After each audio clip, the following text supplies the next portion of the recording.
Psychology বলে মানুষ অনেক সময় কোনো দরকার না থাকলেও মিথ্যা বলে। কিন্তু কখনো ভেবে দেখেছেন কেন? সব সময় এটা খারাপ হওয়ার জন্য না।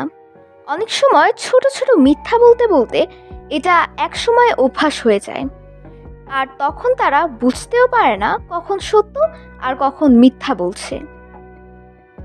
অনেকেই ভয় পায় সত্য বললে মানুষ তাকে বিচার করবে, তাকে ছোট করে দেখবে, তাই তার সত্যটা লুকিয়ে ফেলে, ইভেন যখন লুকানোর দরকারও নেই। আর অনেক সময় এর পেছনে ফ্যামিলিও একটা কারণ হয়।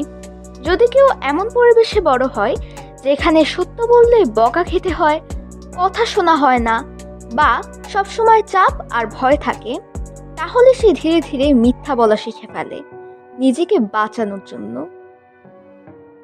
কেউ কেউ শুধু নিজেকে ভালো দেখানোর জন্য মিথ্যা বলে, যেন অন্যদের কাছে সে বেশি ইন্টারেস্টিং লাগে, যেন তার লাইফ পারফেক্ট মনে হয়। আসলে ভিতরের ইনসিকিউরিটি ঢাকার জন্যই। আবার কেউ মিথ্যা বলে শুধু ঝামেলা এড়ানোর জন্য, কারণ তারা কনফ্লিক্ট পছন্দ করে না, তারা শান্তি চায়, ইভেন যদি সেটা মিথ্যার উপর দাঁড়িয়ে থাকে।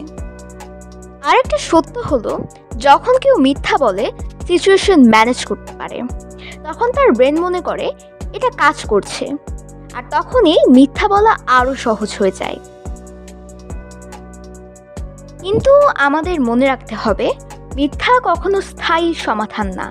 এটা ধীরে ধীরে মানুষকে সত্য থেকে দূরে নিয়ে আসে। সবচেয়ে ভয়ঙ্কর ব্যাপারটা কি জানেন? অনেক সময় তারা নিজেরাও বুঝতে পারে না, তারা ধীরে ধীরে মিথ্যার মধ্যেই নিজের একটা আলাদা বাস্তবতা তৈরি করে ফেলেছে।